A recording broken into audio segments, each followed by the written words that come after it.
सभी माँ बाप अपने बच्चों को बड़ी मेहनत से पाल पोस कर बड़ा करते हैं, इस उम्मीद में कि वो कुछ बन जाए और उनका नाम रोशन करे। पर क्या हो जब आपके बच्चे आपकी मौत का कारण बन जाए। ऐसा ही कुछ होता है जबलपुर के रेलवे कर्मचारी विश्वकर्मा जी के साथ में। तो पूरी कहानी जानने के लिए बने रहिए वीडियो के एंड तक। एंड प्लीज़ इन वीडियोस में बहुत ज़्यादा मेहनत लग रही है, तो प्लीज़ सब्सक्राइब करो।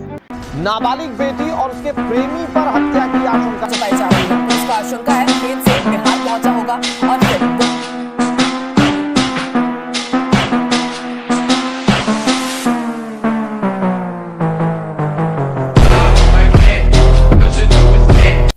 बात है 15 मार्च की।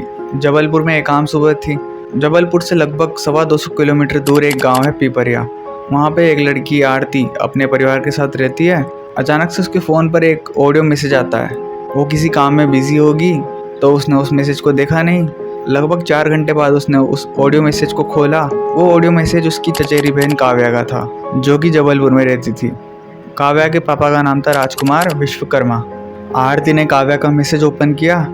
काव्या ने मैसेज में बोला था कि उसके पापा और भाई को किसी ने मार डाला है और उनकी लाशें घर में पड़ी हुई है। ये सुनकर आरती घबरा गई और उसने अपने पापा को बताया। फिर उसके पापा ने जबलपुर में रहने वाले जानकारों को कॉल किया। फिर वहाँ पर पुलिस आ गई। जैसे ही पुलिस रेलवे कॉलोनी पहुँचती है तो वो देखते हैं कि दरवाज़ा तो बंद है और घर के पीछे की बालकनी का तरफ का दरवाज़ा गैस कटर से कटा हुआ है। घर में घुसते ही उनकी नज़र सबसे पहले किचन में पड़ती है। किचन में एक लाश पड़ी हुई थी जो कि पन्नी में लिपटी हुई थी। ये लाश किसी और की नहीं बल्कि राजकुमार विश्वकर्मा की थी।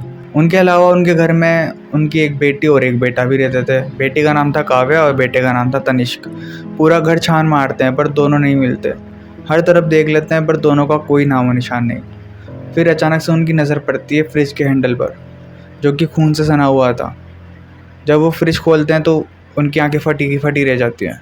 उसके अंदर पन्नी में लिपटी हुई एक लाश थी जो कि किसी और की नहीं तनिष्क की थी, जो कि केवल 8 साल का था। अब तक पुलिस को उस घर में रहने वाले 3 लोगों में से 2 की लाशें तो मिल चुकी थी, पर काव्या अभी भी लापता थी।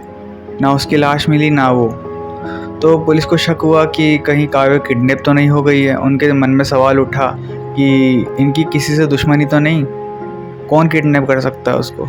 फिर उन्होंने उस रेलवे कॉलोनी में लगे हुए सीसीटीवी कैमरों को देखा। सीसीटीवी से पता लगाने की कोशिश की, तब जाके उनको एक कामयाबी मिली। उस फुटेज में वो देखते हैं कि 15 मार्च की दोपहर करीब 12 बजे एक लड़का लाल रंग की स्कूटी से बाहर निकलता है और जैसे ही वो लड़का कॉलोनी के गेट से बाहर निकलता है उसके पीछे पीछे एक लड़की भी आ जाती है। वो लड़की कोई और नहीं थी बल्कि काव्या खुद थी, और जिस तरफ लड़का स्कूटी लेके मुड़ा था उस तरफ काव्या भी मुड़ गई थी। इससे पता चल चुका था कि काव्या अभी तक जिंदा है। किसी ने भी उसको किडनैप नहीं किया है, ना ही वो मरी हुई है। फिर इसके बाद में पुलिस के मन में शक उठता है कि काव्या उस लड़के के साथ क्या कर रही है। इसके बाद पुलिस ने डिसाइड किया कि वो रेलवे कॉलोनी के आसपास सभी सीसीटीवी कैमरा को देखेगी, और इसमें भी उनको सफलता मिलती है। उनको एक सीसीटीवी कैमरा में दिखता है कि वो लड़का मुकुल उस स्कूटी को रेलवे स्टेशन की पार्किंग में पार करता है और रेलवे स्टेशन की तरफ निकल जाता है। एक कैमरा में वो देखते हैं कि दोनों रेलवे स्टेशन पर मिलते हैं, 1-2 मिनट रुकते हैं और वापस चले जाते हैं। उस क्लिप को देख के ऐसा लगा कि वो किसी ट्रेन में चढ़ने के लिए आए नहीं थे, बस वो वहाँ पे आए और घूम के चले गए।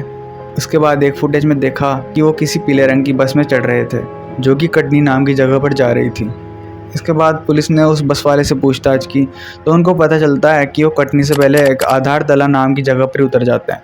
फिर जब आधार तला बस स्टैंड पर पूछताछ की जाती है तो उनको पता चलता है कि वो वहाँ से किसी सिहोरा नाम की जगह के लिए बस पकड़ते हैं। फिर जब सिहोरा में पूछताछ की जाती है तो पता चलता है कि वहाँ से उन्होंने कटनी के लिए एक बस पकड़ी है।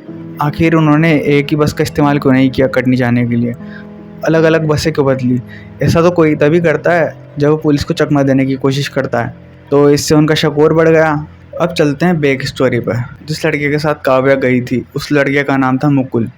मुकुल काव्या का पड़ोसी था जो कि उसी रेलवे कॉलोनी में रहता था। मुकुल 20 साल का था।